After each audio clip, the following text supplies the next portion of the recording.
I never imagined that my life would take the unexpected turns that it did. If you had asked me a decade ago where I saw myself today, I would have painted a much simpler picture: a happy marriage, a comfortable home, and plans for a family. But as I look back now, I realize that life had different plans for me, plans that were challenging, painful, and ultimately transformative in ways I could never have anticipated. My name is Claire, and at the age of 35, I thought I had everything figured out. I had married my college sweetheart, Rob, a charismatic man with big aspirations. We met during our junior year. He was studying business, full of vitality and ambition, while I was focused on building my career in marketing. We immediately connected. Rob had a way of infusing life with a sense of adventure, and at that time, it was exactly what I desired. Our courtship was a whirlwind. We were that couple, constantly together, always laughing, and endlessly discussing our future. We tied the knot shortly after graduation, and for a while, everything seemed perfect. Rob landed a job at a promising tech company, and I began my marketing career at a well-established firm. We moved into a modest yet comfortable apartment, and it felt like everything was falling into place. However, after a few years, the first signs of strain started to emerge. Rob's once inspiring ambitions began to dominate not just his life, but our life together. He became consumed with the idea of launching his own company, often coming home late, engrossed in his plans and ideas. Initially, I supported him since his drive was one of the things that had drawn me to him. However, our conversations began to revolve less around us and more about the business, and his focus shifted entirely from our marriage to his dreams. I found myself waiting for him. The dinner table was set for two, but only one plate was in use. He would return home late, exhausted and distant, hardly acknowledging me before collapsing into bed. The love and excitement we had once shared seemed to fade into the background. I attempted to discuss it with him, but he always brushed it off with a promise: once the business takes off, things will get better. I wanted to believe him. I tried to convince myself that the man I had married was still there, buried beneath all the stress and ambition. However, the reality was that Rob had changed, and so had I. As the years went by, we decided to start a family, or rather, I initiated the discussion. Rob was always too busy or too stressed. Whenever I broached the topic, he would postpone it with vague assurances of soon. Meanwhile, I was getting older, and the dream of becoming a mother started to feel increasingly out of reach. We tried for a year, and then another, with no success. By the third year, I visited a doctor to ensure that everything was okay. When I suggested that Rob accompany me, he seemed irritated. "I don't have time for that," he said. "It's probably nothing anyway." However, I couldn't shake the feeling that something was wrong, so I went alone. The tests were extensive, and the wait for the results was agonizing. When the results finally arrived, I was informed that everything appeared normal. There were no apparent issues with my fertility. When I shared the news with Rob, he barely reacted. "See? I told you it was fine. Maybe we need more time." But I could sense that something was weighing on him. He was distant and distracted, as if something else was on his mind. One evening, after another tense conversation about starting a family, Rob finally snapped. "Maybe it's not meant to be, Claire. Maybe we're just not destined to have kids. Besides, I've got enough on my plate right now." His words pierced me deeply. This wasn't just about children, it was about our life together, our future. And for the first time, I questioned whether we even had one.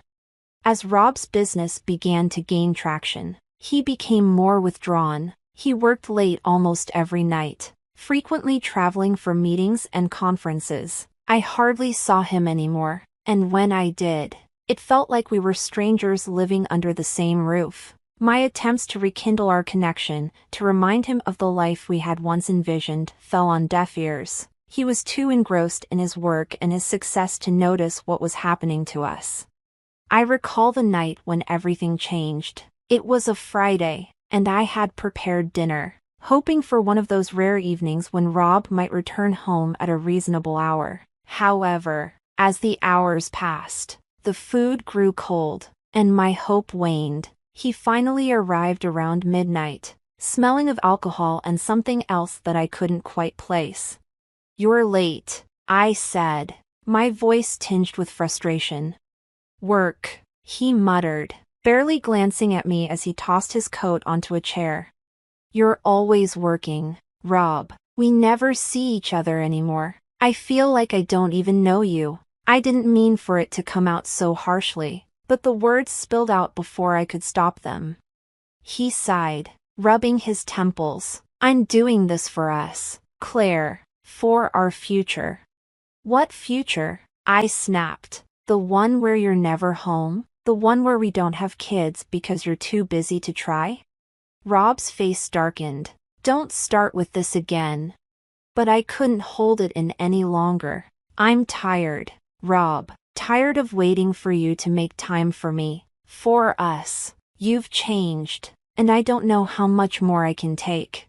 He didn't respond. Instead, he grabbed his coat and walked out the door, leaving me standing there in the silence of our empty apartment. I stood frozen, realizing the man I once loved so deeply was now a stranger.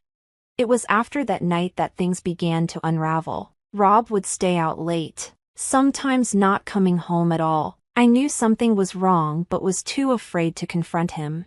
I didn't want to face the possibility that our marriage was crumbling, so I buried myself in work, hoping to distract myself from the growing distance between us. But then, one morning, I found the proof I had been dreading. Rob's phone, left carelessly on the kitchen counter, buzzed with a message. I shouldn't have looked, but something inside me couldn't resist. The message was from a woman named Emily, and it was clear from the tone that this wasn't just a work colleague. My heart sank as I read through their conversation. Entire flirtatious texts and late-night plans. It was all there, the confirmation that Rob had been seeing someone else. My hands shook as I put the phone down, the weight of the betrayal crashing down on me. I felt a mix of anger, sadness, and disbelief. After everything we had been through, this was how it ended. That evening, when Rob came home, I confronted him. I showed him the messages, and for a moment, he just stood there, speechless. But then, instead of apologizing, he tried to turn it around on me. "You've been distant too, Claire. It's not like you've made much of an effort either." His words stung, but I wouldn't let him shift the blame. "This isn't about me, Rob. This is about you. You checked out of this marriage long ago, and I've been trying to hold it together while you've been out with someone else." Rob didn't deny it. Instead, he just looked at me, defeated. Maybe this just isn't working anymore. There it was, the end. I had seen it coming, but hearing the words still felt like a punch to the gut. A few weeks later, we filed for divorce. Given everything we had been through, the process was quick, almost too easy. We split our assets, sold the apartment, and went our separate ways. I moved into a small condo on the other side of town, trying to rebuild my life while Rob dove deeper into his work. For a while, I felt lost. The life I had envisioned, marriage, kids, a happy home, had slipped through my fingers. But slowly, I began to find my footing again. I threw myself into my career, taking on new projects and challenges. I reconnected with friends, people I had drifted away from during the chaos of my marriage. And then, something unexpected happened. I met someone. His name was Adam, and he worked at a company we were partnering with on a new marketing campaign. He was kind, funny, and supportive in a way I hadn't experienced in years. At first, I was hesitant. After everything that had happened with Rob, I wasn't sure if I was ready to let someone new into my life. But Adam was patient. He didn't push or demand more than I was willing to give.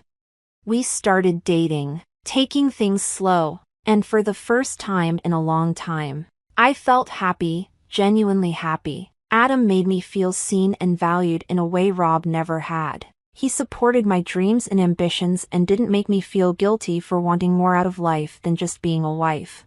A year into our relationship, I found out I was pregnant. The news came as a shock, but a welcome one. Adam was over the moon, and together, we started planning for our future, a future that felt full of possibilities rather than the closed doors I had faced with Rob.